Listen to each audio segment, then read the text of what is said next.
prinese nove pristope na slovenski trg energije. Prvi občutijo spremembe odjemalci električne energije. Monopoli in visoke cene za končne uporabnike postanejo preteklost. GEN-I gospodinjstvom omogoči elektriko po občutno nižjih cenah. Zganila se je politika. Glas politike je jasen. GEN-I svojo ponudbo po ceni elektrike niža vrednost državnega premoženja. Če bo GEN-I postal premočen, bomo ukrepali. In to prek nadzornega sveta državne GEN energije, ki je tudi polovični lastnik GEN-I-ja. Zganila se je konkurenca. Tudi drugi dobavitelji so spremenili način poslovanja in znižali cene za gospodinjske odjemalce. Zganili so se gospodinjski odjemalci.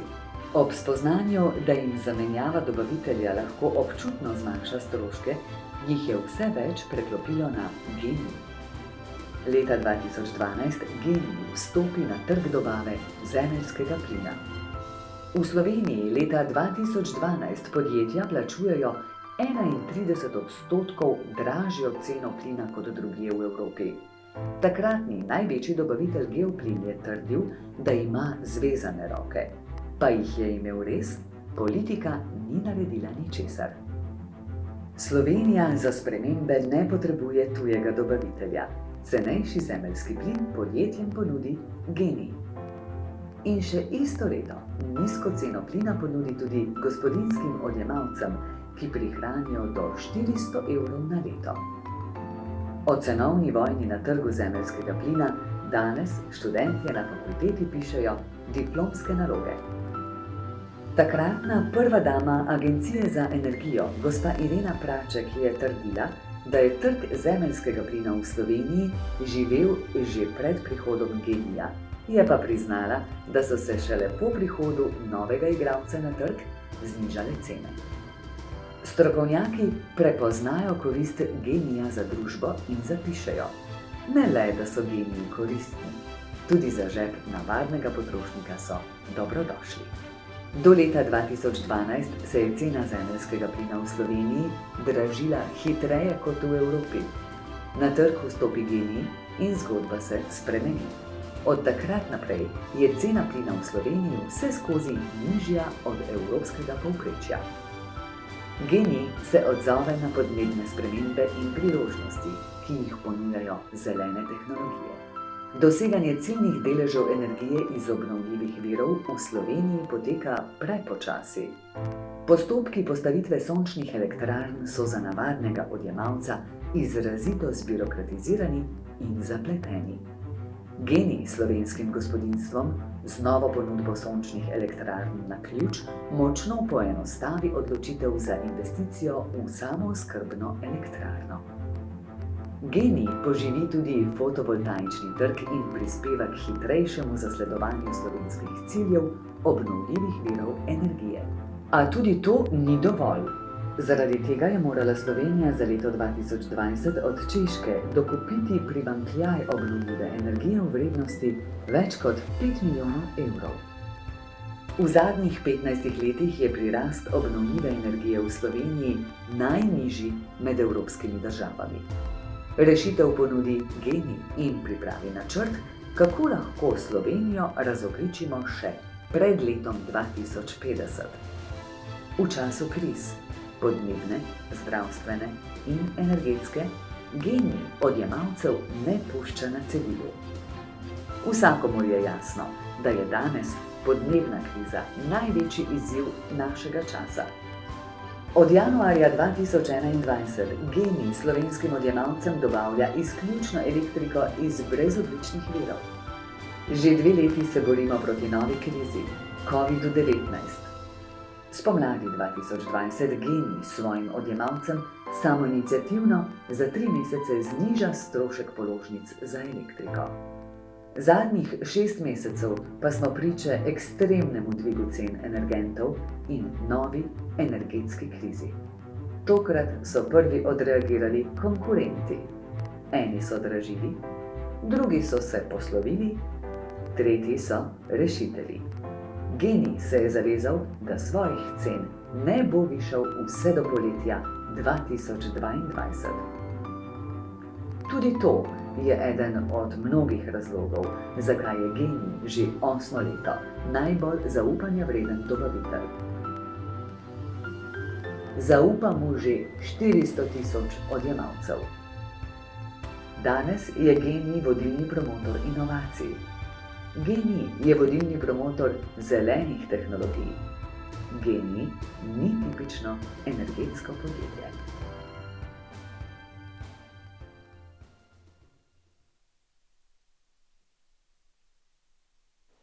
Spoštovani predstavniki medijev, novinarke in novinarji, cenjeni gospe in gospodje, dragi obiskovalci, prisrčno dobrodošli na novinarski konferenci družbe GEN-I, s katero vam nameravamo razsvetliti vse tisto, kar se dotika rezultatov družbe GEN-I v letu 2021.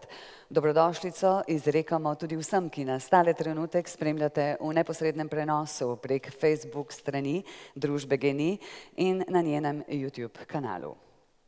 Déjà vu je morda kdo od vas doživel ob ogledu tega videa, a že videnemu smo dodali temeljite, globoke in konkretne premike, ki so se dogajali v preteklih 2 mesecih.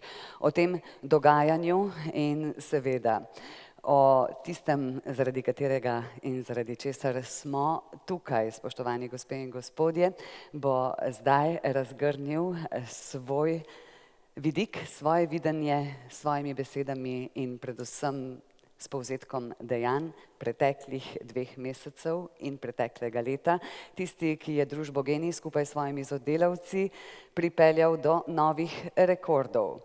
Gospe in gospodje, pozdravimo prvega moža GEN-I-ja, dr. Roberta Goloba.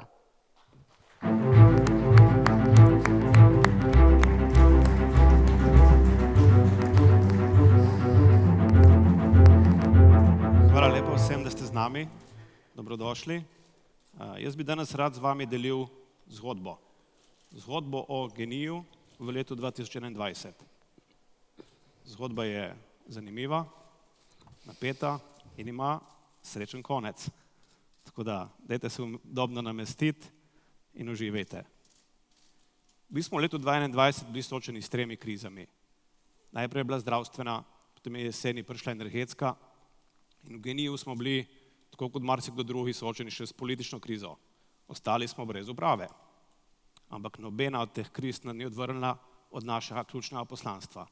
In naše ključno poslanstvo je bilo, da smo najprej poskrbeli za naše odjemalce. Vseeno, katera kriza nas zadane, mi imamo vedno v mislih najprej svoje odjemalce. In če se spomnite, tisti, ki ste bili z nami v novembru, smo imeli prvo špico, smo kljub temu zamrznili cene. Decembra je bila kriza, je pokazala prave zobe. Danes jih kaže. Kljub temu, konkurencije so dražili.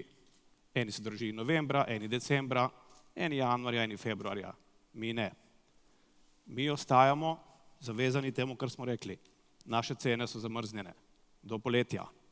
Najmanj. Kljub temu, da je tudi uprava zamrznjena, ampak to dvoje ni povezano. Ne glede na to, nič od tega, nobena kriza nas ni odvrnila od tega, da ne bi v letu 2021 presegli vse mejnike, preteklosti in načrte, ki smo si jih postavili. Čisto vse. In to je ta zgodba s srečnim koncem, ki jo z velikim ponosom delim z vami in s svojo javnostjo, zato ker želim, da vas navdahne, da obstaja mogoče tudi za našo državo zgodba s srečnim koncem. Ampak to bomo rešili čez 3 mesece. Leto 2021 je bilo definitivno najbolj uspešno leto kadarkoli v zgodovini GEN-I-ja. Ne samo, da smo povečali prihodke za 50% napram planu ali pa napram lanskim letom. Prvič smo prebili 3 milijarde, prihodkov je bilo za 3 milijarde 350 milijonov, od tega v Sloveniji manj kot 250 milijonov. 3 milijarde smo realizirali v tujini, z delovanjem na mednarodnih trgih. Če pogledate dobiček, ste ugotovili, da ta se ni povečal samo za 50%, ampak se je povečal za več kot 4-krat. Naš čisti dobiček, pa nismo nič pretiravali, je več kot 70 milijonov, 71 milijonov evrov. Takih dobičkov si nismo niti sanjali upati od njih, ampak smo jih realizirali. In ob vsem tem se nismo ustavili. Dobiček ni bil realiziran zato, ker bi ustavili rast. Rasli smo na vseh delovanjih. Povečali smo investicije. Investicije smo povečali za več kot 50%. Vse investicije so izključno boste kasneje slišali, v digitalno in v zeleno. In to je tisto, kar nam, s čimer še dodatno pohanjamo rast. Ob tem, da smo povečali investicije, smo povečali tudi obseg poslovanja. Razširili smo se ne samo na terminske trge, kjer smo v zadnjih 2 letih naredili zares velikanski boom in smo imeli prodane električne energije že za več kot 200 teravatnih ur, to je približno za 15 Slovenij. Za 15 Slovenij prodamo električne energije in je kupimo in plina v tujini. Toliko smo se povečali, da če smo do zdaj bili geografsko prisotni od Gruzije pa do Španije, smo odprli podružnico v Severni Ameriki. Zaradi tega, ker je trgovanje z energijo postalo globalni posel. In GEN-I je na poti globalnega podjetja. Ampak, kljub temu, da smo večino prihodkov ustvarjali v tujini, smo bili ves čas osredotočeni na slovenski domači trg. V tem času smo povečali število odjemalcev samo v lanskem letu. Ena pošiljka, predvsem Telekomova, prihaja zdaj v januarju, kar pomeni, da se bo obeležila v letu 2022. Ampak samo v letu 2021 smo za 25,000 slovenskih družin zagotovili cenejšo elektriko. 25,000 je velikanska številka. Pri nas je vsako leto stalnica, vsako leto imamo, kljub temu, da smo največji, več in več novih odjemalcev. In tisto, kar je meni najbolj pri srcu, to tisti, ki spremljate GEN-I, že veste, je, da smo vse to, kar smo počeli ob skrbi za planet in za okolje. Nič od našega delovanja ni na račun planeta. Nič od našega delovanja ni v škodo prihodnosti naših otrok. Nismo samo promotorji sončnih elektrarn, bolj pomembno, mi smo tisti, ki sončne elektrarne tudi gradimo. In ravno na teh področjih smo ravno tako podirali rekorde. V tem času smo uspeli zgraditi več kot 3300 sončnih elektrarn v Sloveniji za navadne ljudi, za gospodinjstva. To so elektrarne, ki bojo vsem tem, ki so sedaj njihovi ponosni lastniki, omogočili, da bojo vse krize, ki se bojo zgodile, od tu naprej preveslali brez problemov. Ostali so energetsko neodvisni. Ostali so neodvisni od svetovnih fenomenov, tudi domačih slovenskih. In poglejte velikostni razred. V tem času smo podpisali za 80 megavatov pogodb, od tega v lanskem letu skoraj za 50 megavatov. Eno samo podjetje na točki, kjer si mislimo, da sonce sploh ni realnost, ker vsaj v Sloveniji tako izgleda, smo podpisali za skoraj 50 megavatov sončnih elektrarn. Različnih tipov, od gospodinjskih do industrijskih, pa do tega, da smo tudi sami začeli v tujini, v Severni Makedoniji, z našim največjim projektom, to je sončna elektrarna v velikosti 17 megavatov, kjer smo ravnokar začeli z pripravljalnimi deli in ki, ne boste verjeli, se bo investicija povrnila v 4 letih. Potem je pa naslednjih 46 let, ker za toliko časa imamo služnost na zemlji, tista elektrarna dela samo z dobičkom. Takih ekonomik nobena druga tehnologija danes ne omogoča. Še posebej ne na tem našem teritoriju. In to je tisto sporočilo, ki pravi, zakaj pravimo, da je v soncu prihodnost, zato ker je dostopno vsem, hkrati je pa najmanj tvegano z vidika poslovnih investicij, hkrati omogoča najvišje donose. Vsem tem nismo odpuščali. Celo plače boste videli kasneje, da nismo nižali, kljub dobičku. Ali pa ravno zaradi tega. Smo pa ves čas ustvarjali nova delovna mesta in to zelena delovna mesta. To so zelena delovna mesta prihodnosti. V tem času smo zaposlili 100 sodelavcev v enem letu. Saj zdaj jih približno 100 na vsako leto. Toliko jih lahko integriramo v naše delovanje. Z vidika tega, koliko nam trg omogoča, jih lahko zaposlili še več. Samo zato rabimo čas. V tem času smo dodano vrednost na zaposlenega iz 100,000 dvignili na več kot 250,000. 250,000 evrov dodana vrednost na zaposlenega. Kljub povečevanju zaposlenosti, kljub povečevanju investicij in kljub zamrznenim cenam.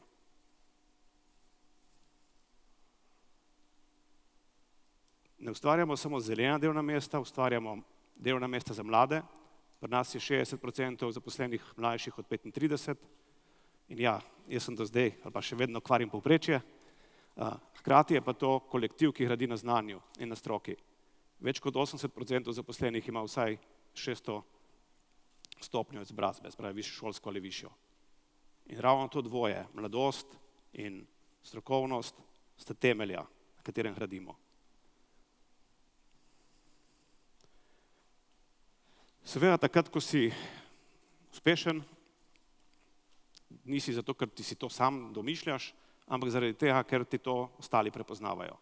No in v tem času, samo v letu 2021, smo dobili vrsto priznanj za inovacije in to poudarjam, tako tehnološke inovacije, tiste, ki so vezane na naše procese, kot tudi na netehnološke. In to so tiste, ki so vezane na delo z ljudmi, ali na organiziranost, ali na posamezne HR procese.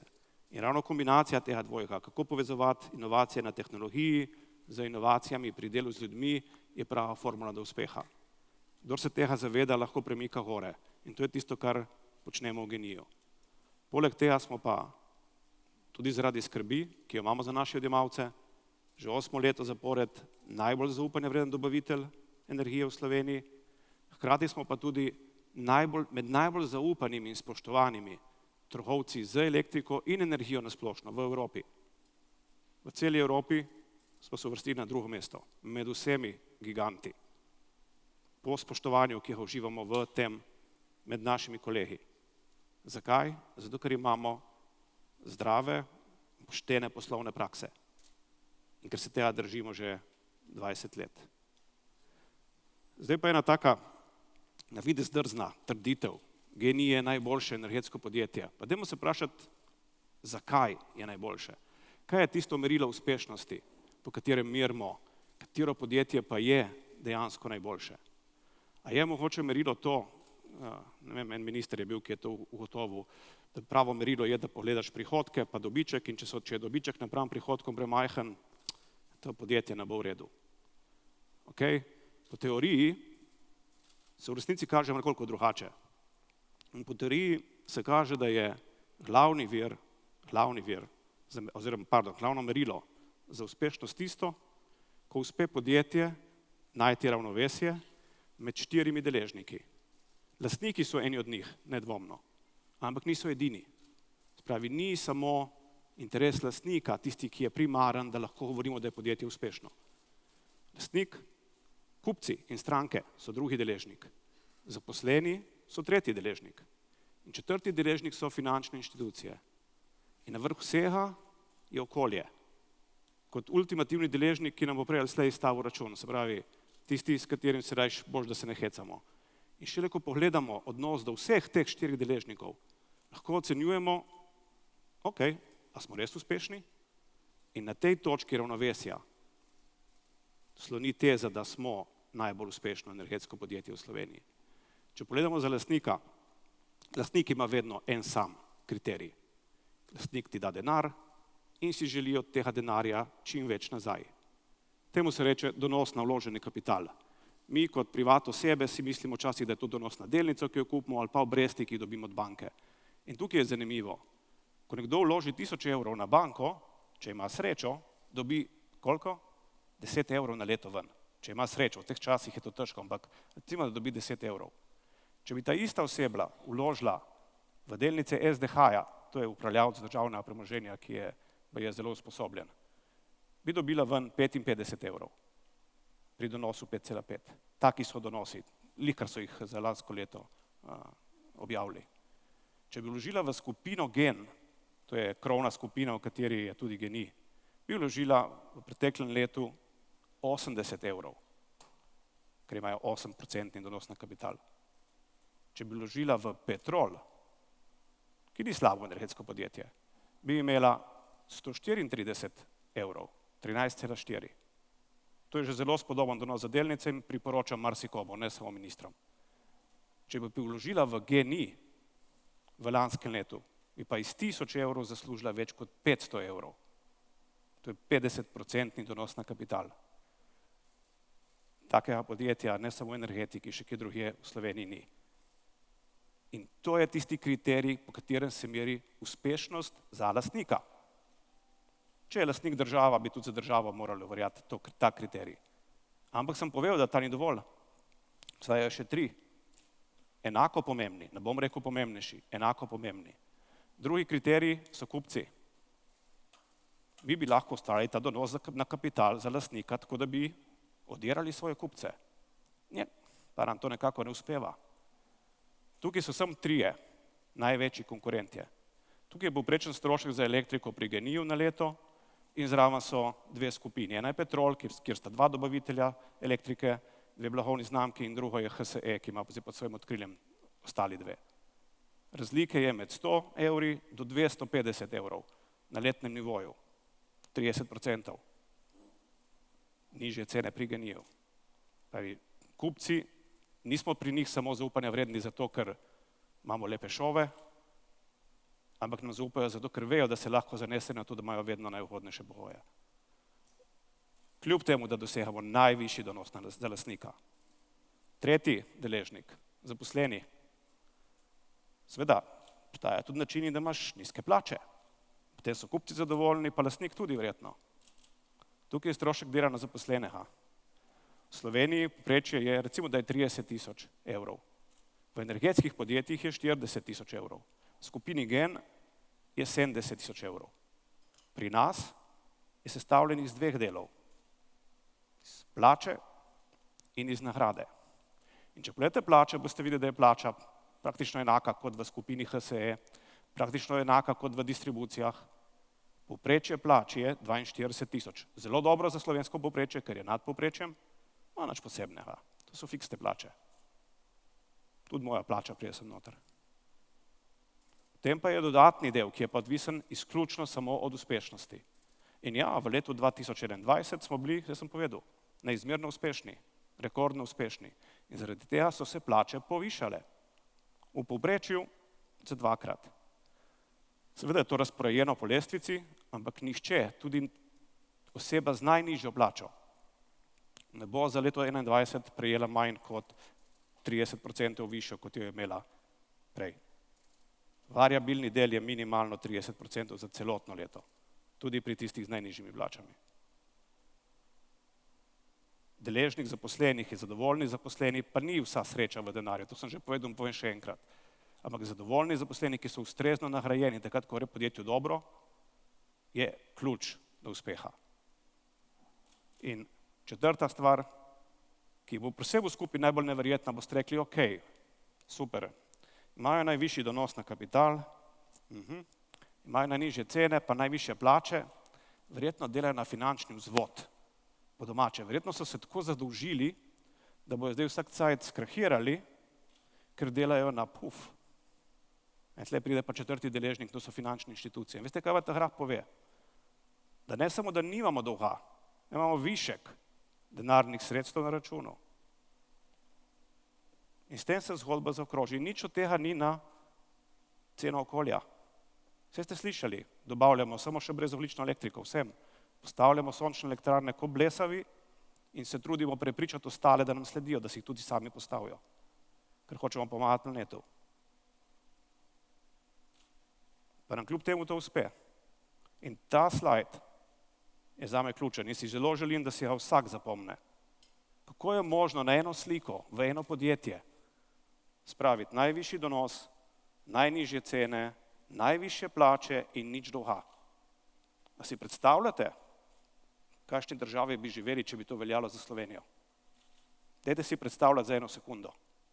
Vam ne bo žal, meni ni žal, ko sem si to predstavljal. Ker je to uravnoteženost uspešnosti. Kako bomo dosegli na nacionalnem nivoju ali po slovenskem gospodarstvu te kriterije? To je pravo vprašanje. Kako je to mogoče? Čisto finančni pokazatelj. Ja, najboljši pokazatelj eden, ki ti to pove, je, koliko je dodana vrednost na zaposlenega. Zato sem vam pokazal še enkrat. V Sloveniji je danes povprečje 44 tisoč evrov na leto na zaposlenega. V neki famozni, ful ambiciozni strategiji smo si zastavili, da bomo leta 2030 Zmagovalci, če bomo dosegli 66 tisoč. Spravi, Slovenija bo zmagovalka, ko bo dosegla 66 tisoč, ker se malo hecamo. V energetiki je že danes dodana vrednost 100 tisoč. Mi smo jo dosegli že lani, danes. Nič slabše nam ne gre v januarju, mimogrede. 250 tisoč. To je vrednost zelenega delovnega mesta. To se je treba zavedati. Seveda obstajajo zastarela iz prejšnjega tisočletja delovna mesta, ki ne bojo nikoli ustvarjala take dodane vrednosti. Očitno pa obstaja tudi nova zelena delovna mesta, kjer je pa to možno. In kaj je ta formula? Kako prideš do take vrednosti? Spet, v resnici, vsak bi rekel, ful simple. Vlagati moraš, to dolgoročno, v prave stvari, pa na ljudi moraš misliti. Kje pa je tle umetnost? Vse je ni. Sam moraš biti pa dovolj ustrajen na tem. In ko vlagaš izključno v zeleno pa digitalno. Ne bom šel v detajle, kaj to pomeni, ampak izključno zeleno in digitalno. In to dvoje se neizmerno lepo med sabo podpira. Ko vložiš v enega, vložiš v drugega. Ampak ljudje in vrednote, ta del je pa tisti, ki ga pa vsi prezremo. Zamahnemo z roko, tudi mi smo mogoče časih zamahali z roko, ko nas je bilo malo, ko nas je postalo več, so postale vrednote ključne. In to, da gradiš kulturo pozitivnih vrednot, je tisto, s čimer uspeš doseči, da so tvoji zaposleni ne samo dobro plačani, ampak so predvsem motivirani, predani in spoštljivi. Spoštljivi drug od drugega. In mi do njih. In spoštovanje je na prvem mestu. Na prvem mestu. Z jezo, strahom, obupom, sovraštvom, ne dosežeš ničesar. S spoštovanjem premikaš gore in postavljaš prihodnost. Lekcija, zelo dobra, ne velja samo za GEN-I, lahko bi jo imeli v celi družbi. Nihče nam tega ne prepričuje. Ok, nekateri nam. Bomo rešili aprila. Ko imamo te vrednote razčiščene in ko se jih držimo, kot prvega dne, ko stopi človek v hišo GEN-I, se razume, kaj so vrednote in se tega drži. Potem lahko zgradimo kulturo vrlin. In ta kultura vrlin je tista, ki omogoča, da človek, ki ve, kam je prišel in ve, da je spoštovan. Novinarke in novinarji, spoštovani dr. Robert Golob, najlepša hvala za vaše besede, ponazoritev dejanj. Vstopamo naprej v drugi del naše novinarske konference. Večinoma novinarji na novinarsko konferenco pridete pripravljeni in zdaj je napočil trenutek za to, da dr. Robertu Golobu postavite želeno. Kje bo kongres v sredo, smo slišali brez mikrofona? Kongres bo v online izvedbi, izključno.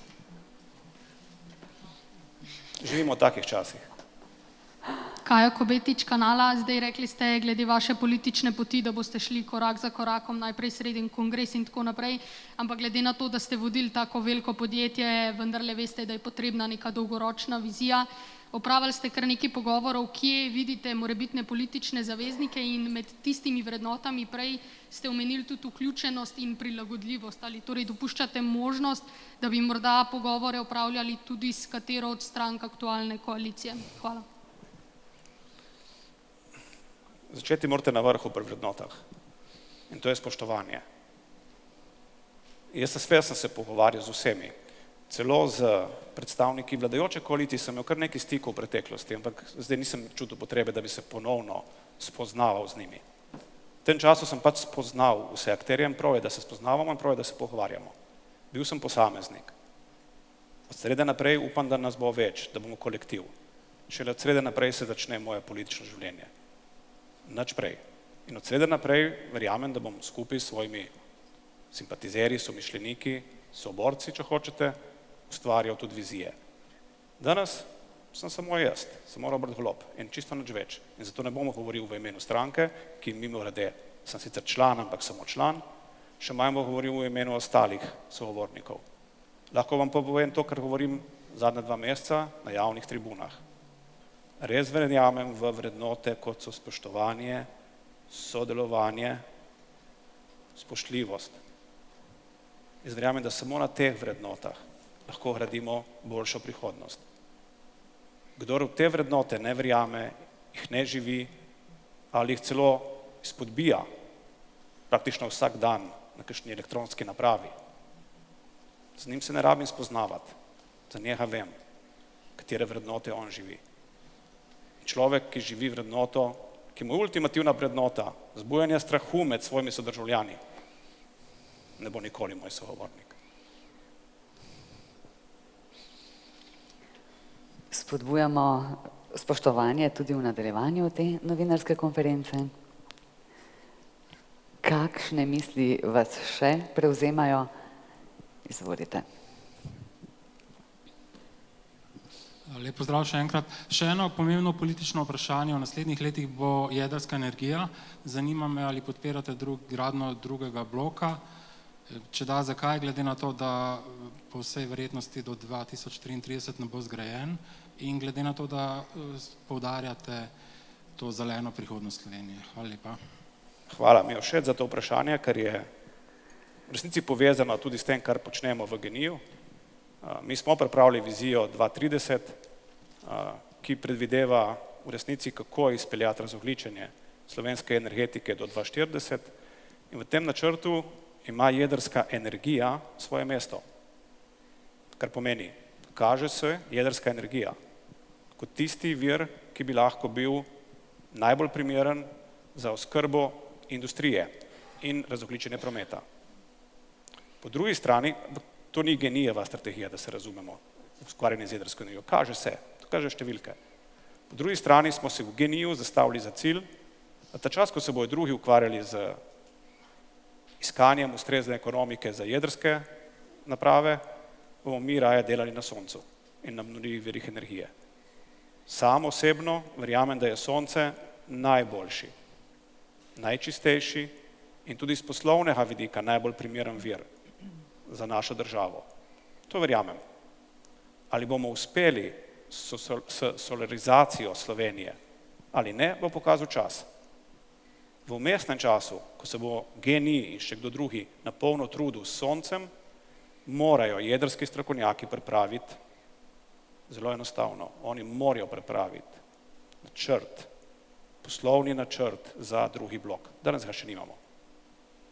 Šele ko bo poslovni načrt pripravljen, verificiran strani tujih mednarodnih strokovnjakov in ko bomo imeli dejansko na mizi vse stroške in celotno časovnico izgradnje, se lahko pogovarjamo, ali je drugi blok, ne jedrska energija, ali je drugi blok in izbrana tehnologija ustrezna za Slovenijo. Danes o tem špekulirati, to je še večja špekulacija, kakor to, kakšni bo rezultati na volitvah. Takrat so še kar jasni, ja. Ne, sem podpornik jedrske energije, sem podpornik obstoječe jedrske elektrarne. Ali smo v stanju postaviti drugi blok, ki bo primerljiv z obstoječim, po vprašanjih ekonomike, sprejemljivosti, časovnic, tega še ne vemo. Jaz si želim, da bo tako, če se bo tako izkazalo, bom za. Ampak smo še enih 5 let od tega, da bi vse te podatke imeli. In dokler jih nimamo, je to enostavno samo divja špekulacija. Odločitev seveda ne more biti še sprejeta. Lahko bo sprejeta takrat, ko bomo imeli podatke, danes jih nimamo. Mimogrede, imamo pa prav vse podatke o soncu. Imamo prav vse podatke, koliko stane sončna elektrarna in koliko časa rabimo, da jo postavimo. Imamo realne projekte, ki se vrnejo v 4 ali 5 letih, ki jih lahko zgradimo v 6 mesecih in ki ne ogrožajo nikogar.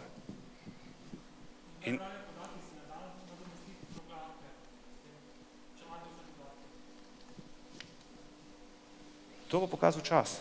Mi moramo delati. Vi me sprašujete o napovedih za naslednjih 10 let. Jaz vam pa govorim, mi bomo naslednjih 10 let delali. Ne bomo govorili. In čez 10 let se bo pokazalo, ali smo uspeli. Če bomo uspešni, bomo spravili v Sloveniji in po konci 5000 megavatov sonca. In če uspemo v naslednjih 8 letih, to je do 2030, postaviti 5000 megavatov sonca, potem bomo verjetno postavili do leta 2040 lahko dovolj sonca za večino Slovenije. Nisem vas slišal. Se opravičujem, ker ste ravno tle, kolikšen del energije, elektrike, ki jo uporabimo v Sloveniji, bi po vašem mnenju lahko dejansko pridobili iz sončna? Vse to sem ravno kar povedal. 5000 megavatov pomeni v Sloveniji v takrat, ko do tja pridemo, ker bo vmes poraba porasla, približno 33, tretjino električne energije do leta 2030. Da. Zdaj vam razkrijem podatek, ki so ga meni kolegi, ker so bolj pametni od mene in zato jih tudi imam, z velikim veseljem v svoji družbi na GEN-I-ju pokazali pred par tedni. Na nivoju Evropske unije obstaja neverjetna sočasnost med naravnimi viri, kot sta veter in sonce. Takrat, ko je sonca v izobilju, vetra ni. In ko je vetra v izobilju, sonca ni. In ne boste verjeli, da se energetska bilanca Evrope izravna. Sočasno se izravna. Tega podatka jaz nisem poznal pred enim mesecem. Nisem vedel, da je tako velika sočasnost. Ta podatek v veliki meri pove, da so izzivi obnovljivih virov drugačni. Spravi, kako bomo pospešili obnovljive vire v celi Evropski uniji, izzivi, s katerimi se bomo soočili, so drugačne narave, kot smo mislili. So bistveno manjši. Shranjevanje bo bistveno manj zahtevno. Shranjevanje je pa ključna točka, na kateri se zdaj sprašujemo, koliko lahko sistemi prenesejo obnovljivih virov. Ne samo, da se tehnologije shranjevanja razvijajo, tudi problem se manjša zaradi sočasnosti. Tako da ta dva fenomena postajata kar naenkrat zelo zanimiva. Pa še enkrat, absolutno nimam nič proti jedrski energiji. Samo želim si, ko bomo šli v nove enote, bojo te take, da bojo konkurenčne, da ko bomo podpisali pogodbo za izgradnjo, bomo vedeli, v kolikšen času bojo zgrajene in da bojo stroški predvidljivi. In da bo tisti, ki bo s tem programom prišel, seveda prevzel polno odgovornost. Tako kot je v GEN-I-ju sprejemamo za naše načrte in za naše investicije. Gregor Drnovšek, TV Slovenija. Gospod Golob, veliko govorite o povezovanju, sodelovanju in tako naprej. Torej me zanima tudi posredi, ali bo stranka zdaj se povezovala, sodelovala s kom tudi že pred volitvami ali po njih?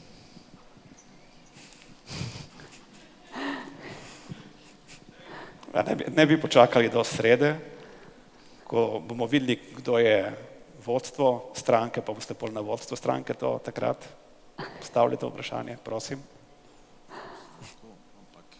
Sej sreda bo hmalo, samo še 2 dni, no. Pa še Dončić igra vmes enkrat, tako da bo lažje. Izvolite še kakšno vprašanje, potem bomo pa počasi zaključili s tole tiskovno konferenco, če ste za. Smo slišali še koga? Ja. Ja, spet Andreja Lončara in ena. Mogoče samo še eno vprašanje. Telekomovi odjemalci so k vam prišli z januarjem, ne? In me samo zanima, to je seveda z marketinškega vidika pozitivna poteza in mogoče tudi poslovnega, no, ampak predvidevam, da bo to vseeno udarilo oziroma vplivalo negativno v prvi fazi na vaš dobiček. Ali se motim? Ste mogli dodatno elektriko zakupiti po tržnih cenah ali imate vi v teh neke že zakupljene količine, ki ste jih lahko namenili za te nove odjemalce? Glejte, rekel sem, da se nam je v lanskem letu pridružilo več kot 20 000, od tega večina v decembru, ko so bile cene najvišje, rekordne. To so bili v tem primeru večinoma odjemalci Petrola, ki je predtem dvignil.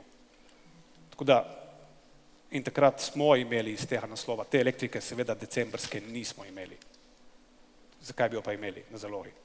In seveda smo iz tega naslova imeli upad marže. Ali pač hočete negativno maržo, ker smo morali kupovati dodatno električno energijo za tiste odjemalce, za katere nismo vedeli, da bo pri nas. Pa smo kljub temu realizirali rezultat 71 milijonov čistega dobička, 4krat večji od planiranega. To samo pomeni, da smo robustni in odporni. In podobno se dogaja zdaj v januarju. Seveda že od začetka decembra vemo, da je Telekom pustil na cedilu vse svoje odjemalce in da ne zato, ker bi mi to želeli marketinško, Ampak zato, ker ti odjemalci nimajo kam, pridejo vsi k nam. Pridejo k nam, ker smo edini solidarni z njimi. Ker edini nismo rekli, se vas ne želimo, ker bomo imeli izgubo, in to je vprašanje na solidarnost in delitev. Vse delimo ves čas. Ampak to ne bo nič vplivalo, niti na naše načrte, ker smo to že kalkulirali v načrte za 2022, niti nekaj dosti na rezultat. Te stvari imamo popolnoma pod kontrolo in ja, vse sem vam povedal, kaj je moja služba. Bomo zdržali do poletja, zagotovo, brez dviga cen. Ne glede na to, koliko družin bo še prišlo sredi zime k nam, da ne bojo v mrazu. Ok, lahko mogoče še malo pokomentirate trenutno dogajanje na trgu z elektriko. Imeli smo ene 3 primere odpovedi pogodb, imamo pač nekaj primerov višanja cen, kar je seveda legitimno, no, ampak te odpovedi pogodb zdi se, kot da se vzpostavljajo neki tržni standardi, ker smo pač v razmerah, v katerih do zdaj nismo, neki novi tržni standardi, ker so pač to nove razmere. In me zanima, kako vi vidite tukaj odzive regulatorja, odzive države na to dogajanje. Se vam zdi, da bi mogli mogoče bolj strogo poseči, ali je pač oni ravnajo v skladu z zakonodajo in to je to? Glejte, energetska kriza ni udarila samo v Sloveniji, udarila je tudi tujini. In tujini ni takih primerov. V tujini, ko nekdo in šele ko ne more več razglasi stečaj in šele takrat se znebi bremena svojih odjemalcev. V Sloveniji je možno, zato da si izboljšaš rezultat, verjetno še nagrado, se odpovedati odjemalcem v svojo korist, v lastno materialno korist. To ni niti predpisano z evropsko zakonodajo, še manj neka poslovna praksa, ki bi jo bilo vredno kakorkoli spodbujati. Ravno obratno, treba bi jo bilo prepovedati. Da. Jaz razumem, da pride do situacije, ko dobavitelj gre v stečaj in takrat lastniki vse izgubijo, to razumem. To pa, da to nekdo počne iz kalkulacije, zato da bo s tem fiktivno, oziroma v resnici ne fiktivno, da bo s tem izboljšal svoj rezultat, pa da se bo mogoče pol hvalil, da je imel boljši rezultat, kot je planiral, pri čemer je 13 000 družin pustil na cesti. Jaz to ne bi imenoval, niti poslovna praksa, kaj šele poštena. Ja, če bom imel kakšno besedo, pred tem se bo zakonodaja na tem področju definitivno zaostrila. In take, ki uporabljajo take prakse, je zagotovo treba kaznovati. Pa se ni to samo na področju oskrbe z energijo, se je pri uničevanju okolja podobno. Vedno iščejo luknje zato, da lahko naredijo škodo enemu od tistih deležnikov. Včasih je deležnik kupec, včasih so zaposleni, včasih je okolje, včasih celo banke. Ampak bi bil čas, da prenehamo s tem. Ja. Ok, hvala. Še eno roko vidimo tukaj. Hvala, bi se pa navezala na to temo. Me pa potem takem zanima, kakšno je vaše stališče do energetskih vavčerjev? A bi že morali biti, bi sploh morali biti, je vlada pri tem prepozna? Jaz se čudim, zakaj nismo še nič naredili, no?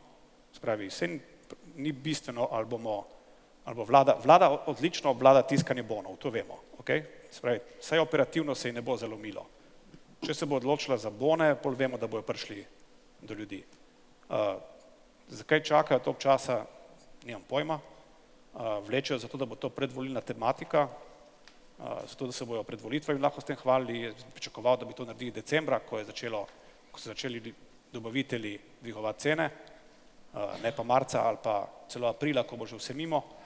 Tako da katerikoli ukrep, ne samo vavčerje, pogrešamo, pa ne pogrešamo jih v geniju, mi od tega ne bomo nič imeli. Ljudje jih pogrešajo. Tisti, ki nimajo, tisti, ki morajo izklapljati radiatorje, tisti, ki živijo v mrazu, oni jih pogrešajo. Strahu so deležni non-stop, koristi ne pridejo od nikjer. In to je tisto, kar vsi pogrešamo.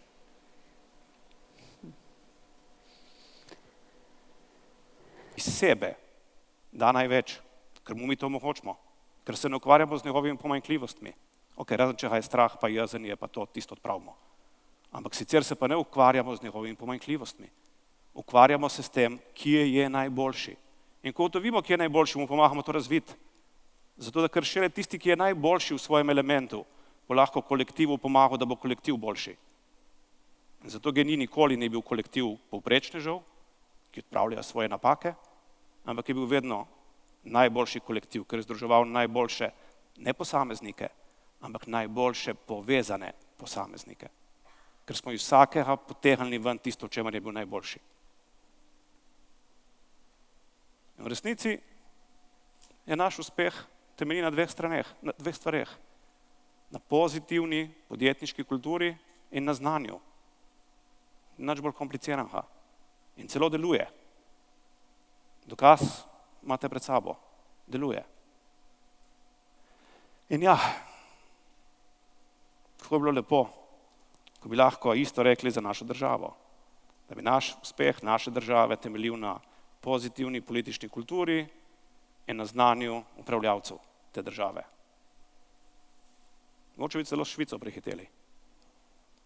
Ok, ampak priznam pa, da tako kakor v Sloveniji ne živijo samo Slovenci, ampak med nami kar nekaj tujih državljanov je tudi GEN-I, mednarodna ekipa. In zato bi se jaz na tej točki rad celi ekipi zahvalil. Zahvalil za njihov trud in predanost z eno samo besedo. In to je respekt.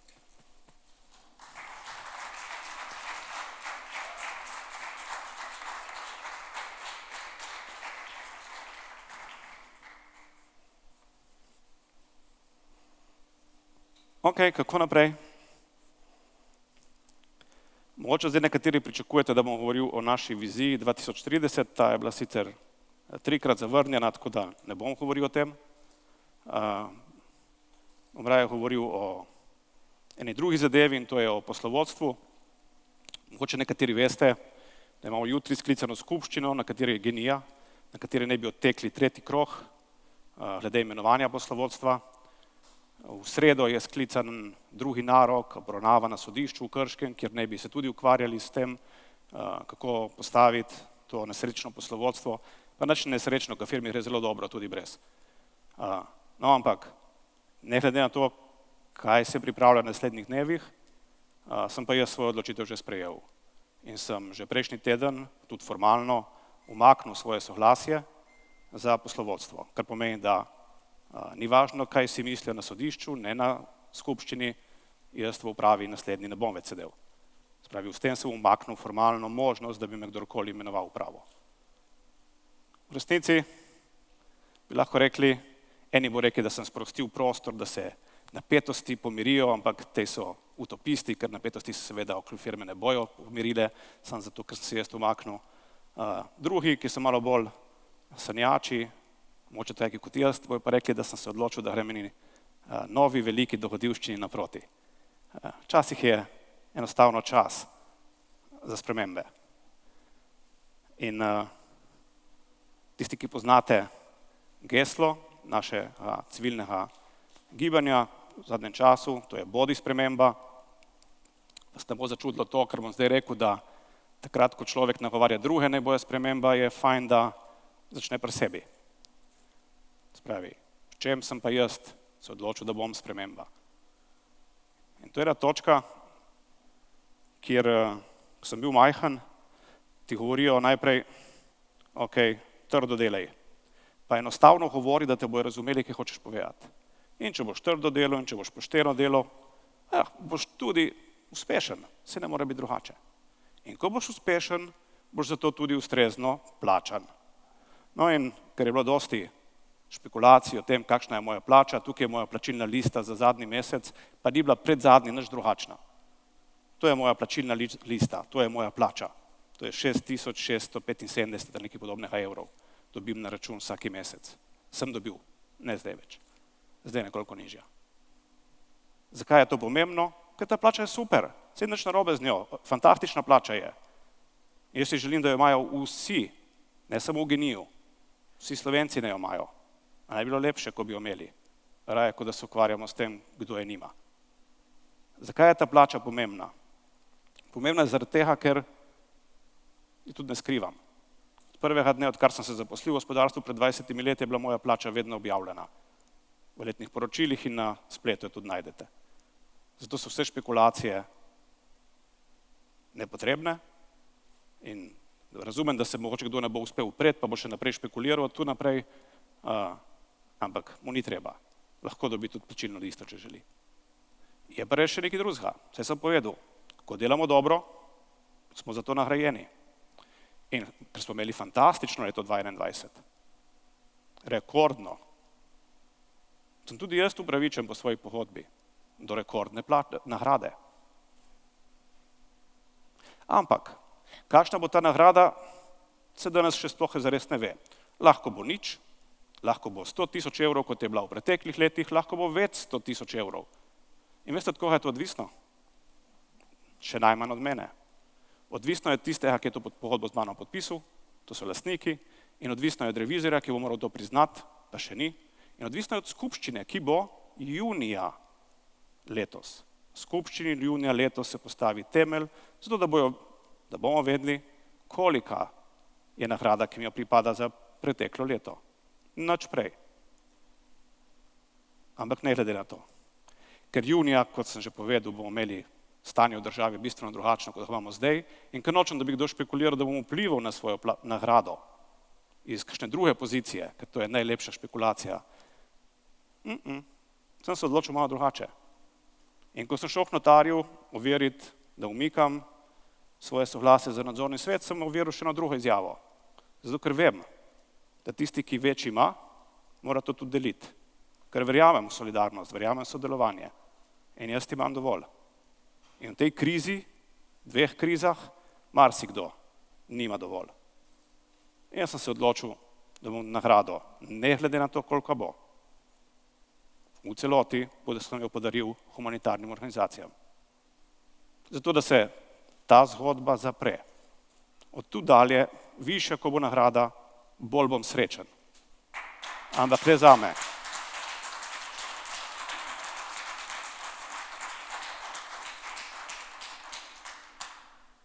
Pa razpršil sem jo med 9, da ne bo kdo razmišljal o kakšnih favoritizmih. 9 humanitarnih organizacij iz cele Slovenije bo prejemnik nič ne veš o tem, te nagrade. Recimo, da jim bo splačana enkrat julija, če bo šlo po običajni praksi. Nič prej.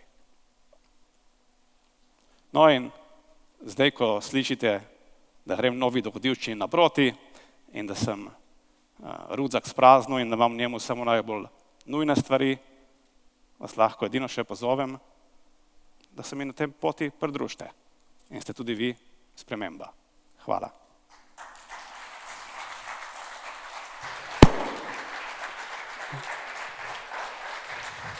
Ki je mikrofon vaš, vsaj za vprašanja.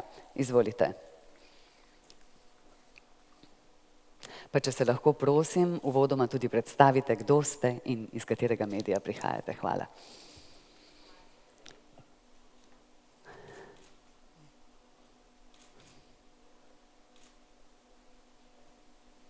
TV. To je torej zaključena ta zgodba, vstopate v državno politiko, a lahko več poveste o tem, kdaj, kako, s kom? Se razumete, da danes sem jaz na tiskovni konferenci podjetja, v katerem sem zaposlen. Dajmo se držati te točke, prosim. Tisto, kar bom povedal glede nove poti, je tisto, kar vemo o novi poti. Saj sem povedal, da bo dogodivščina. Dogodivščine ne moreš vnaprej planirati. Vem pa je naslednji korak, kjer je. Naslednji korak je samo eden. V sredo ima stranka zdaj kongres, da je predsednik odstopil in da je mesto prazno. Kaj se bo dogajalo v sredo, bomo videli v sredo. Se to je čar dogodivščine. Danes govorimo torej o rezultatih družbe GEN-I za leto 2021. V tej vlogi je za vas na voljo seveda tudi dr. Robert Golob. Izvolite, naslednje vprašanje. Marko Milenkovič, RTV. Zanima me, vseeno se vrnemo k tej plači, ki odmeva, ki je nekako vaša popotnica za iti v politiko. Čestitam za to, kako ste to speljali najprej. Kako odgovarjate ministru? Minister Počivalšek, minister za gospodarstvo nekako vztraja, da je pač vaša plača v preteklosti ni bila v skladu z zakonodajo in celo zahteva, nekako nakazuje, da bo zahteval, da bi utegnili to vračati. Kako odgovarjate na to, pa če pač vztrajate, da je bila plača po zakonih, ne pač vaš pogled na to? Hvala. Ja, okej. En tak zanimiv fenomen lahko opažam pri temu. Očitno živimo v dveh vzporednih svetovih. Imamo en politični svet, ki deluje na Twitterju. In imamo en drugi svet, realni svet, ki je recimo, dajmo temu rečemo, pravna država. In pravna država celo na istem ministrstvu deluje vzporedno z tvitosfero. Ja, sem bral tvite, sem bral tudi dopise, ki jih pišejo politični funkcionarji MGRT-ja. Ampak ti dopisi nimajo nobene zveze z realnostjo, ki jo isto ministrstvo piše v uradnih odločbah, v uradnih obvestilih, takrat, ko je za to pozvano. Mi smo imeli dva taka primera. Prvi primer je bil že leta 2015, se pravi pred podpisom pogodbe. Pred podpisom pogodbe smo se obrnili na ministrstvo, ministrstvo je potrdilo, niste zavezanci za Lahovnikov zakon. Ob podpisu pogodbe in samo ob podpisu pogodbe, in to je edini datum, ki je relevanten, nismo bili zavezanci. To je znano danes vsem. Celo ministru Počivalšku, če bi ga kdo eksplicitno vprašal za datum podpisa pogodbe. Od tu dalje postanejo te stvari na videz kompleksne. Pa niti niso. Trije najbolj eminentni profesori prava v državi, Juhart, Kocbek in Prelič, so popolnoma enotni, vsak posebej. Poudarjam, vsak posebej. Do 27.5. lansko leto GEN-I ni bil zavezanec za Lahovnikov zakon. Pika. Še več, Lahovnikov zakon je popolnoma jasen, nima retroaktivnega učinka. Deluje samo na pogodbe, ki so podpisane po datumu, ko stopi v veljavo za neko podjetje. In glej zlomka, se spomnite mogoče tega, da je v novembru bilo objavljeno strani istega ministrstva, da so uvedli prekrškovni postopek, tudi proti meni, ker kao jim nismo posredovali pogodb, oziroma niso bile usklajene in so nične, v odločbi obvestilo o prekršku tega istega ministrstva. Piše, da super, da smo jim poslali mi te stare pogodbe, nismo jim pa nobene, ki je bila podpisana po 27.5.2021. Sej nismo podpisali nobene pogodbe. Kdo pa je podpisoval kakšno pogodbo po 27.5.2021? A me razumete, da mlatijo Oslovo senco? Boste rekli Golobovo? Zato, ker isto ministrstvo pošle en dopis, ki pravi nekaj, in isto ministrstvo v uradnem postopku samo pravi nekaj drugega. In zato sem vam tukaj skopiral, kaj pravi ministrstvo v prekrškovnem postopku. Če gremo še enega naprej, je še bolj ekspliciten. Od 27.5. To je ugotovitev ministrstva, ne samo treh najbolj eminentnih pravnih strokovnjakov v državi. Vsi so enotni, razen politične tvitosfere, ki ima očitno, ki živi v svojem svetu.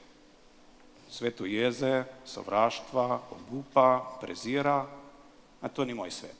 In upam, da tudi v kratkem ne več svet Slovenije. Po domače, plača je v celoti zakonita. Ne samo plača, cela pogodba je v celoti zakonita. Nobenega člena v Lahovnikovem zakonu ni, ki bi niti navajal k temu, da je s temi pogodbami, ki smo jih imeli podpisane in ki so se iztekle 17. novembra lani, karkoli narobe ali nezakonito. V GEN-I-ju torej velja kot del kulture podjetja, da se pogodbe spoštujejo od prvega do zadnjega člena. Ampak ne samo to, velja tudi to, kar sem že povedal, da smo transparentni in so bile te plače vedno objavljene. Te plače niso bile nikoli skrite, mislim, da tudi danes, da se ne bomo lovili o zneskih, o izplačilih, ker tisto, kar šteje, je, kar dobiš na račun. Vse imamo tukaj za leto 2020 in za leto 2021. Neto in bruto. Ste videli, da je plače v letu 2021 še nekoliko manj, zato ker se je pač iztekla konec novembra. In nagrada je tudi nekoliko nižja, kot je bila v letu 2020. Ker je bila odvisna od uspešnosti in od donosa na kapital, ker je formula. In to je to. In tudi ta podatek je javen, nihče ne skriva, in tudi ta podatek je seveda, in ta plača je seveda tudi zakonita. Nadaljujemo v smeri transparentnosti in iskrenosti. Naslednje vprašanje. Zoran Potič, Dnevnik. Jaz bi vseeno na sredo se osredotočil. Omenjate kongres stranke. Govorite verjetno o stranki zdaj. Boste kandidirali na tem kongresu? Kdo bo kandidiral na tem kongresu, če veste, če lahko razkrijete za predsednika stranke? Bo to prijateljski, sovražni prevzem te stranke? In zanima me vaš pogled, kako naprej. Če lahko malo več razkrijete, ker v preteklih tednih in dnevih ste opravili številne pogovore z raznimi akterji v slovenski politiki, pa me zanima ena vaša ocena, kaj se da v tej zgodbi, ki jo vi soustvarjate, da narediti. S kom, kako, na kakšen način. Skratka, kaj se bo zgodilo v sredo, če malo lahko več razkrijete. Se me boste razumeli, da če je organizator in plačnik tiskovne konference GEN-I, potem te tiskovne konference mi na kraj pameti ne pade, da jo bom uporabljal za to, da bom govoril o politiki. To je prvo. Seveda lahko prekinete, ampak tle smo mi gostitelj, prosim. Po jutrišnjem. Ampak ne glede na to, vam bom odgovoril na tisti del, ki je znan. Kaj se bo dogajalo v sredo? Se bo dogajalo, kar se bo. Zakaj bi govorili o stvareh, ki so neznane? O stvareh, ki se bodo zgodile v sredo, bomo govorili v sredo. Znan je danes del, ki pravi, ja, stranka zdaj je tista, ki ima kongres v sredo in na tem kongresu bom kandidiral, da. In to je to, ker je to znano. Vse ostalo bodo najprej slišali člani stranke na kongresu, ker je to edino pošteno. Ker ni pošteno, da jim preko medijev sporočam karkoli, kar oni ne bi vedeli. To je spoštovanje do njih, ker samo na ta način bom potem lahko jaz od njih pričakoval spoštovanje, ker bom do njih fair. Spoštovanjem nadaljujemo. Izvolite.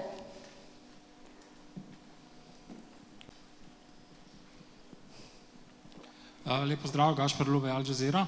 Zanima me, no morate razumeti, glede na to, da ste sami tudi odpirali med svojo predstavitvijo politična vprašanja, rekli ste aprila, čez 3 mesece točno vemo, da govorimo o parlamentarnih volitvah. Zanima me, zakaj se niste odločili, da ustanovite svojo stranko? To, da prevzemete drugo, se zdi neka lažja pot, zakaj? In drugič, zanima me, mogoče ste v preteklih letih tudi nagrado svojo za uspešnost poslovno delili s kom, se pravi podarili v kakšne humanitarne namene in tako naprej. Hvala lepa. Če rečemo, da je solidarnost to, da deliš, je seveda to nekaj, kar imaš v sebi, to je nekaj, kar te lahko kdorkoli prisili. In seveda sem delil, ampak tako kot danes nisem razkril ne to, koliko bo znesek nekomu gre. Tudi tega za nazaj ne mislim početi. Kar se pa tiče politike, ste v sredo dobili vse informacije, tisti, ki vas bo to zanimalo. Dajte pa razumeti mogoče, jaz se res vas prosim in pozivam. Danes sem vam predstavil model, kako lahko znotraj ene entitete, v tem primeru podjetja, združujete na videz nemogoče cilje. In kaj je formula uspeha do tja? Probite razumeti, da je to ključ do uspeha do katerega koli kolektiva v državi ali pa širše. Probite razumeti, da je to sporočilo, da imaš lahko istočasno najvišje donose, torej največ zaslužiš kot podjetje, najnižje cene, najvišje plače in nič dolga. Da vam prevedem politični jezik, najvišji GDP, najnižje cene življenja, najvišje plače državljanov in nič dolga. Si predstavljate, kakšna država bi to bila? To naj bo sporočilo, ki ga boste danes odnesli. Če hočete politično, ok, imenujte ga politično, ampak razumite eno stvar, da če vam ga nekdo pove na cesti, boste rekli, da se mu je zmešalo. Jaz vam ga nisem povedal kot, kaj bomo naredili, jaz sem ga povedal, kaj smo naredili. In to je ključna distinkcija med politiki, ki radi govorijo o tem, kaj bojo in s kom so se sestali in s kom so klepetali in s kom so se lepo imeli, in med nami iz realnega sveta, ki se raje pohvalimo s tistim, kar smo uspeli narediti. In deliti. Vse tem je poanta. Vse te naše uspehe delimo s kupci, ne samo za lastnika, s kupci, zaposlenimi, ves čas. In ravno ta delitev zasluženega, ustvarjenega, je ključ. Ne bo dovolj, da bomo samo rekli, aha, imeli bomo gospodarstvenika v vladi, gospodarstvenik bo kaj naredil, lihkar nam bo zmanjkalo denarja, pa je, ne? Lihkar smo pri tem, da nam zmanjka denarja. Torej bomo morali zgenerirati več. Zgenerirati bomo morali dodatne investicije in prihodke v proračun, logično. A bomo to počeli na račun višjih davkov? A bomo to počeli na kakšen drugi način? Ali bomo počeli to na način, da bomo vlagali v prave stvari, tisti denar, ki ga imamo. In prave stvari sta samo dve. Zeleno in digitalno kot usmeritev in izključno zeleno in digitalno in ljudje. Da bomo znali vlagati v ljudi, v njihovo znanje in predvsem v spremembo kulture. In ta bodi sprememba, jaz ti ne moram podariti bolj kot tako, bodi sprememba je najprej začnemo pri sebi. Spremeniti moramo politično kulturo v državi. Brez spremembe politične kulture ne more biti lepše prihodnosti. Zato, ker jeza, strah in sovraštvo ne vodi prav nikamor, razen v pogubo. In to velja na nivoju posameznika in še bolj na nivoju države. Razširjanje pozitivnih sprememb po merilu GEN-I-ja, tudi v prihodnosti, pa vaše vprašanje seveda v nadaljevanju. Imamo še kakšno? Imamo še. Spoštovani dolgoletni predsednik uprave družbe GEN-I, dragi naš Robert. Ponosni smo, da si nas izbral in nam dal priložnost, da smo pod tvojim vodenjem ustvarjali, razvijali in inovirali uspešne zgodbe GEN-I-ja. Podjetje smo postavili v vrsto naprednih in v trajnostni razvoj usmerjenih energetskih družb, na kar smo zelo ponosni. Skupaj smo bili izjemen tim. V nas si prepoznal naše ključne kreposti in nas motiviral, da smo jih razvijali in uporabljali v smeri doseganja prebojnih rezultatov. Verjeli smo in zaupali smo v tvoje vizionarstvo, tvoj pogled v prihodnost in poznavanje razmer nas je upogumljalo k postavljanju visokih in zahtevnih ciljev. V izvedbi nikoli nismo zaostajali, nasprotno. Tvoji sodelavci smo čutili visoko pripadnost ekipi, ki je znova in znova presegala poslovne načrte. Zavedamo se, da smo uspeli tudi in predvsem zaradi tvojega vodenja in tvojih osebnih talentov. Ostajaš naš vzornik in veseli nas, da boš v prihajajočem obdobju svoje talente predano delil v dobro širše skupnosti. Naši državi napovedujemo sončno prihodnost. Tebi pa se iskreno zahvaljujemo za izjemno voditeljsko vlogo in ti želimo veliko zadovoljstva na novi poti. Tvoj včerajšnji praznik pa naj bo še dodaten razlog, da ti danes še posebej toplo čestitamo in želimo vse najboljše. Tvoji genijevci.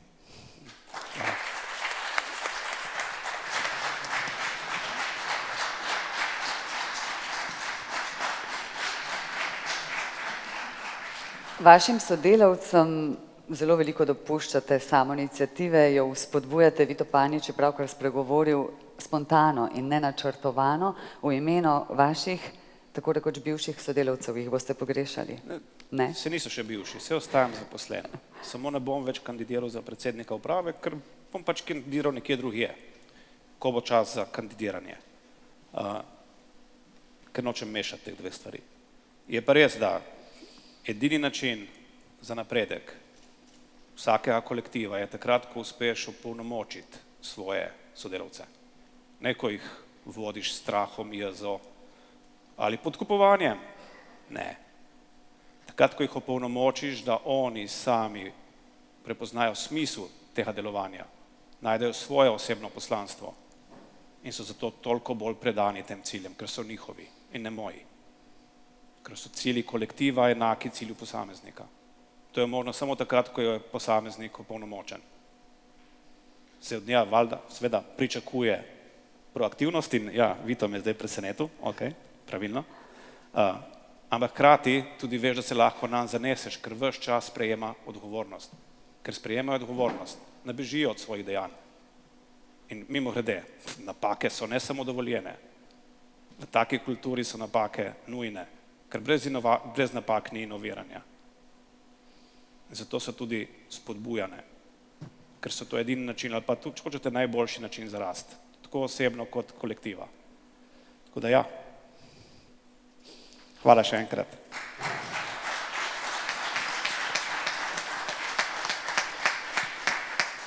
Še vedno smo na novinarski konferenci GEN-I-ja, na kateri predstavljamo rezultate te družbe za leto 2021. Se vam poraja še kakšno vprašanje, spoštovani novinarke in novinarji?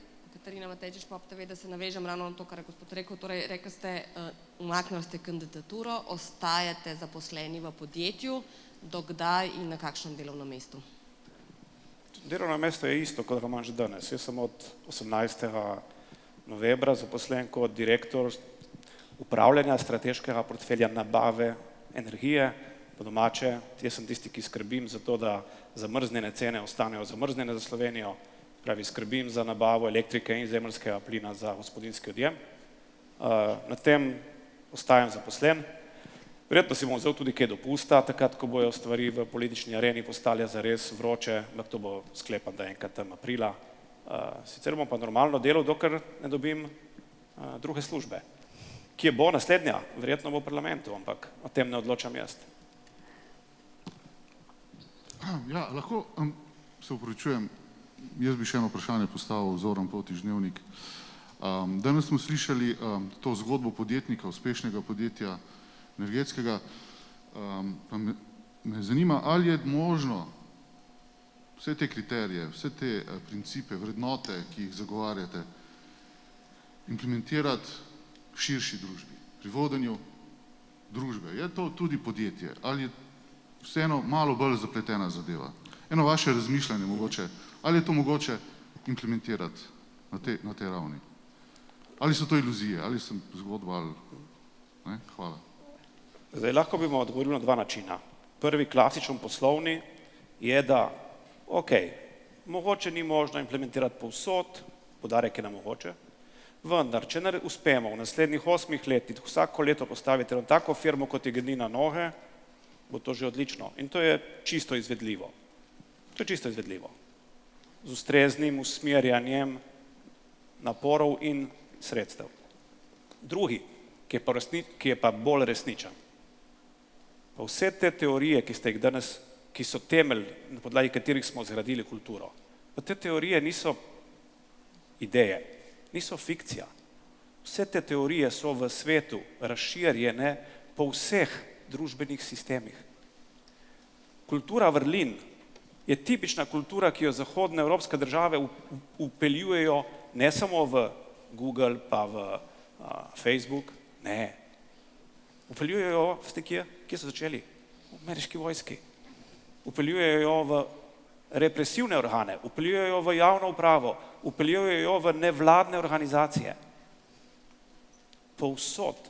Kultura je temelj vsega in kultura je prenosljiva povsod.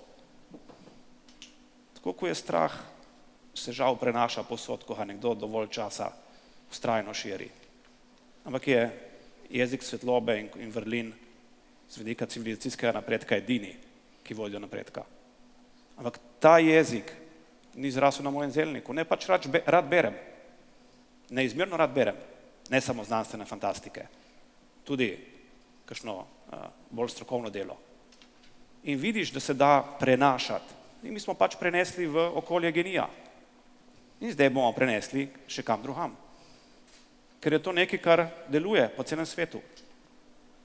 Tako kot deluje podatkovna znanost in tako kot deluje stroka. Celo pri covidu, samo ne v Sloveniji. Tako da, ja, marsikaj deluje po celem svetu. Sam žal se danes mi zaradi objektivnih razmer, v katerih je država, sprašujemo, je to možno? Je možno. Celo mi sami smo že bili v taki situaciji, da je bilo vse to možno. Sam danes, ko je preveč teme, tega ne vidimo.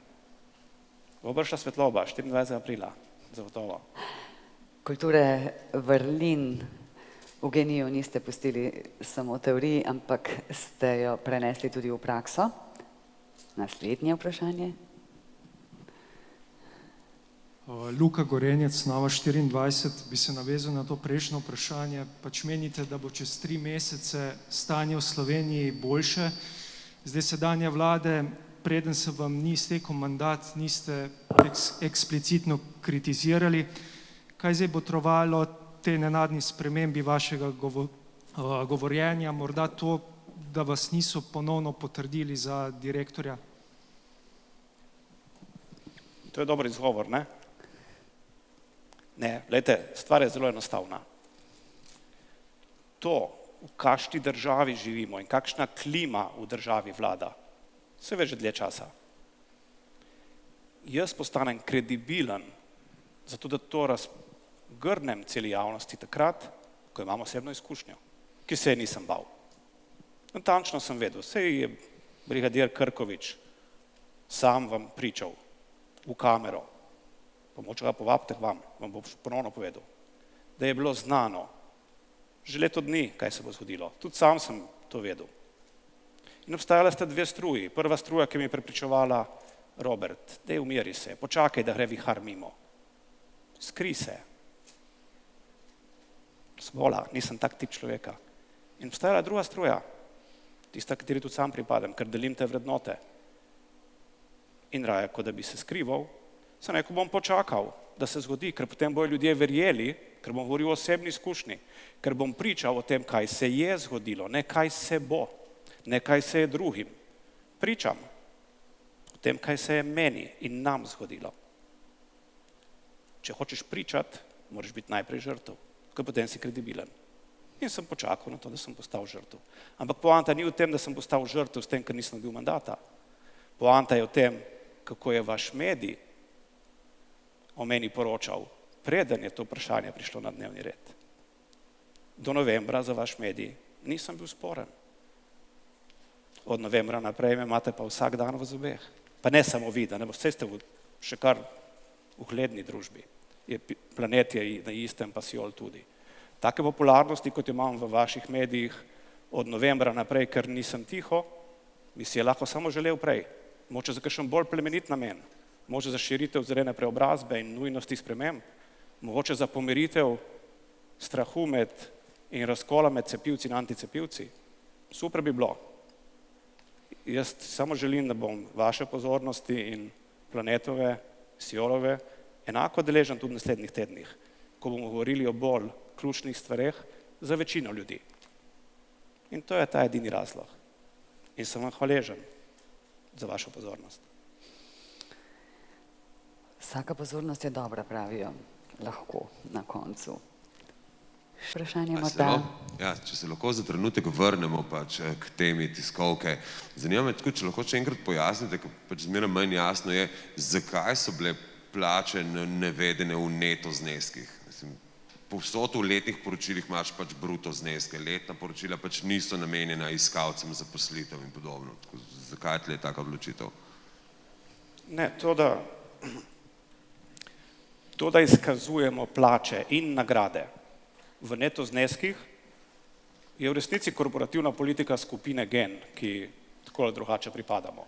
In ker so oni imeli vedno v neto, ko smo postali njihov član, smo še mi začeli v neto zneskih izkazovati. Danes sem vam pokazal jaz oboje, neto in bruto. Bruto znesek je kaj? Čem je razlika?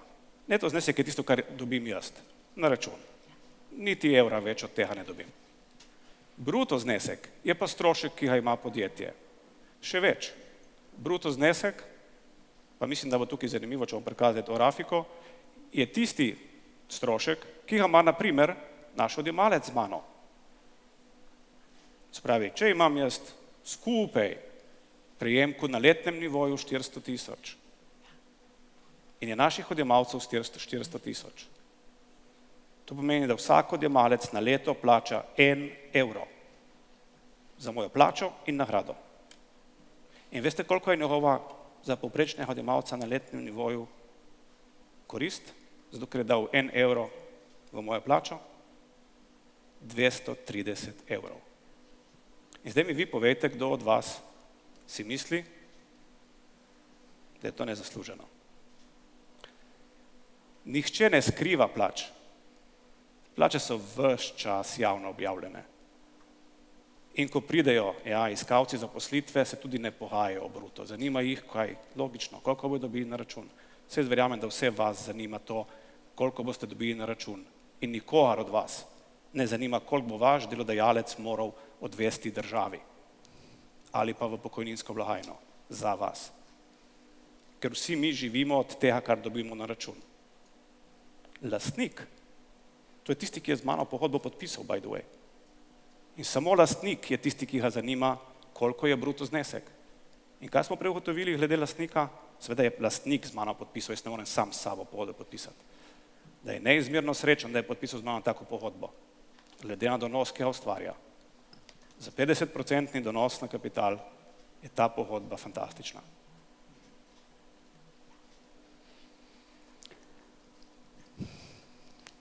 Živja, Juri Šimac, Finance. Eno vprašanje bi samo še imel glede jutrišnjega dneva. Jutri je skupščina GEN-I. Zdaj vi ste umaknili svoje soglasje k kandidaturi, če sem prav razumel.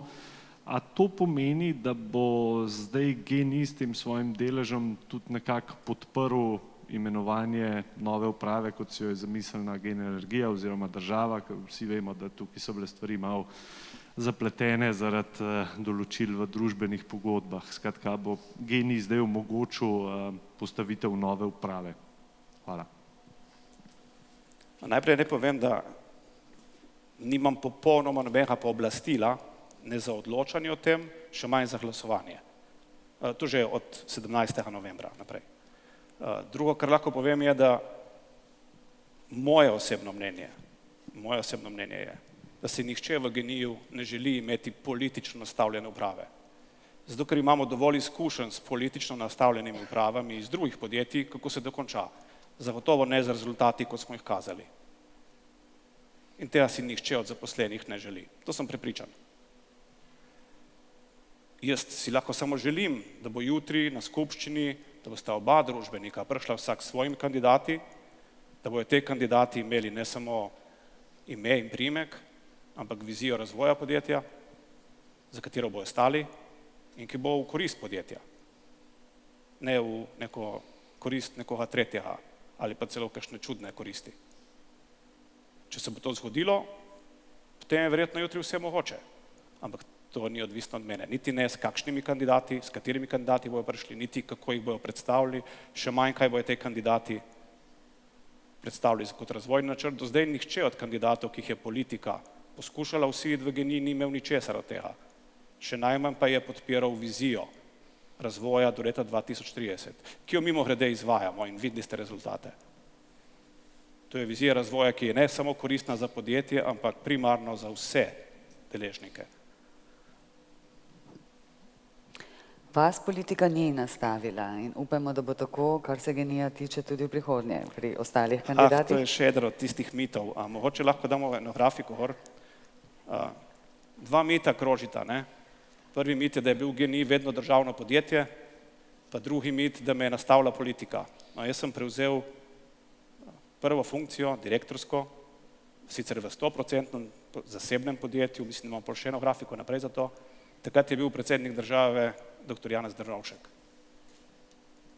in nihče drug. In potem sem sprejel mandate v 2006, ko je bil Janez Janša, in v 2011, ko je bil Borut Pahor, in v 2016, ko je bil Miro Cerar, in v 2021, v drugo pri Janši, in se je pa zalomilo. Tako da, ne, ni me politika nastavila, zagotovo je pa politika poskrbela, da sem se odpravil v novi dohodivščini naproti. Očitno so si želeli moje družbe. Vse to je nič slabega. Mislite, da ne bi bilo bolje, da bi vas pustili na tem delovnem mestu? Ne, to je zdaj, kar je. Takrat, ko se človek odpravi, se odpravi. Da rudzak na rame in gre. Vse dohodivščine so kljub 55 letom včasih še nekaj, kar se človek veseli. Pa je še ena, mogoče res zanimiva, ki je podobna temu, da sem bil vedno, ne samo da me politika nastavlja, bil sem vedno v državnem podjetju. Sej bom ponovil to, pa sem že povedal, ampak nekaterim je treba večkrat povedati, pa da se jih mogoče bolj prime. Ko sem podjetje ustanovil v letu 2002, takrat je bila predhodnica, je bilo to 100% moje podjetje. Nobene države ni bilo nikjer. Kasneje sta se pridružila, sta dokapitalizirala podjetje, dve veliki firmi takrat, zelo ugledni, Istrabenz prvi in Gorenje. In v 2004 smo imeli podjetje, ki je ustanovilo predhodnico GEN-I-ja kot eno od hčerinskih podjetij in lastniki smo bili 100% zasebne podjetja. Nobene države nikjer.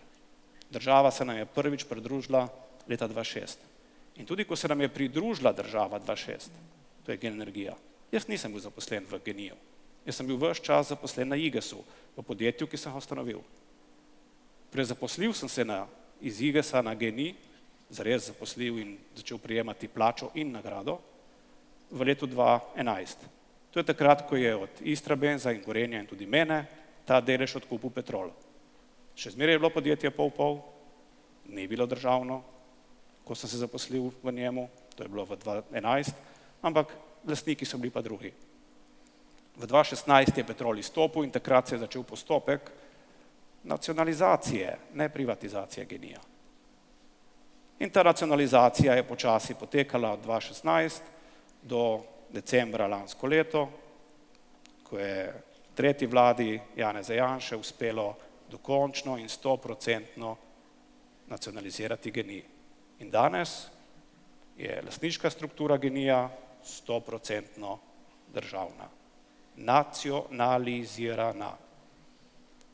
Vse floskule o programih političnih strank, o privatizaciji z desne, se na primeru GEN-I-ja pokažejo kot navadno zavajanje.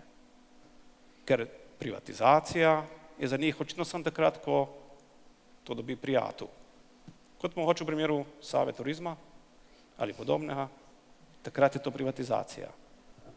V primeru GEN-I-ja, ko bi to počeli preko EBRD-ja in ko bi poskrbeli, da del GEN-I-ja dobijo v roke odjemalci, ne menedžment, odjemalci in pokojninski skladi, je bilo pa to, ni bilo prijatelja vmes.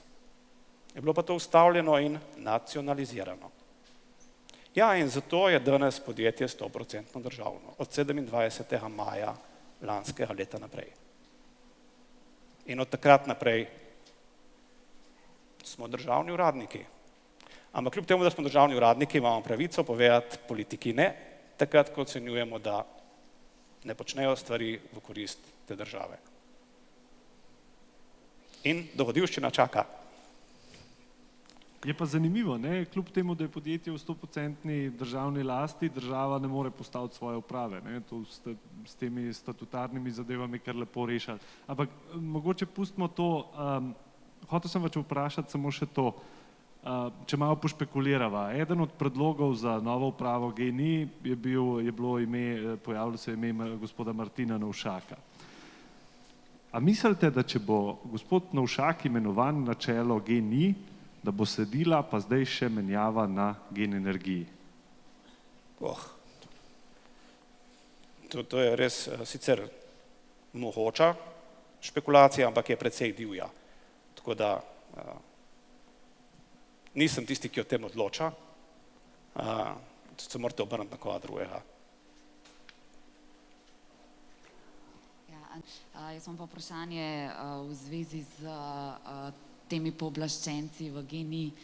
Novembra ste sami rekli, da GEN-I ne more biti brez uprave, ker je to mednarodno podjetje. Kasneje ste sicer rekli, da to ne bo vplivalo, ampak me zanima, kako danes gledate na to. Kaj se zgodi, če recimo se je v zadnjem mesecu v GEN-I zgodil sum kaznivega dejanja, za katerega bi morala odgovarjati tudi poslovodna oseba? A bo nekdo odgovarjal? A bo policija, inšpektorat oziroma uradna institucija našla osebo, ki bo za to odgovarjala? Potem me zanima, kako komentirate ta, po mnenju pravnikov, nenavadno dolg postopek sodnega imenovanja uprave GEN-I, če imate mogoče kakšen pogled v to, zakaj se to toliko časa vleče, Zakaj dva naroka v zadevi, ki je nujna, ki bi mogla biti hitro sprovedena, zato da podjetje normalno funkcionira naprej? Pa zanima me še, če ste se že včlanili zdaj. Bom začel na koncu. Ja, seveda sem se. Kar se tiče sodišča, jaz res verjamem v pravno državo, ne glede na to, kje je sodišče in ne glede na to, kdo vse vrši nanj pritiske. Sodišče se bo zagotovo odločilo. Zakaj se še ni? Ja, dobro vprašanje. Mi smo dejansko pričakovali, da se bo odločilo v tednu ali dveh. Nam je bila, tudi meni osebno je bila takrat situacija jasna, da se mora odločiti tako hitro. Ampak ker se sodišče ni odločilo v rokih, ki smo jih pričakovali, smo se seveda morali kaj? Ja, v GEN-I-ju smo se morali samo organizirati. Morali smo najti način, kako delovati celo brez uprave. In rezultati kažejo, da smo celo brez uprave najboljši. Jaz mislim, da je to najboljši pokazatelj vsega. Zato se tudi toliko lažje umikam, ker vem, da je GEN-I najboljši, tudi če nisem jaz na čelu. To je najlepša dediščina, ki jo lahko zapustim. Ni lepše dediščine kot te. Ok, ampak zanima me konkretno, a je nekdo pooblaščen za predsednika uprave in v primeru nekega uradnega postopka, imamo neko... Seveda ne, ampak zdaj ste zašla na pravno vprašanje. Nisem pravnik, podjetje deluje. Funkcija predsednika uprave v DOO-jih je v resnici nekoliko bolj figurativna kot pravna, ker so vsi direktorji med sabo enakopravni. In se tudi tako podpisuje. Danes imamo pooblaščence. Imamo pooblaščence, ki v imenu podjetja v parih podpisujejo vse zadeve. Nismo pa to člani nekdanje uprave. Če me sprašujete, ali jaz podpisujem karkoli, ne, od 18. novembra čisto nič več. Pa če še malo predrzno vprašam, me pa zanima, kdo vas je potem pooblastil, da ste danes tukaj? Kdo je pač, glede na to, da vi niste več predsednik uprave, da nimate poslovodne funkcije, v kakšni funkciji danes tukaj nastopate? Jaz osebno? V dveh funkcijah. Povedal sem, kaj je moje delovno mesto in glede na to, da imamo v podjetju tudi funkcijo strateškega PR-ja in marketinga, ki sem ga že prej pokrival kot sam in ki ni zapolnjeno, sem prevzel še te naloge, dokler sem v podjetju. Tako da danes sem, če hočete, v imenu PR-ja in strateškega PR-ja in marketinga. Ok, hvala lepa. Še kakšno vprašanje, prosim? Je prisotnost, vaša vprašanja? Mislim, da ja. Dr. Robert Golob, hvala vam.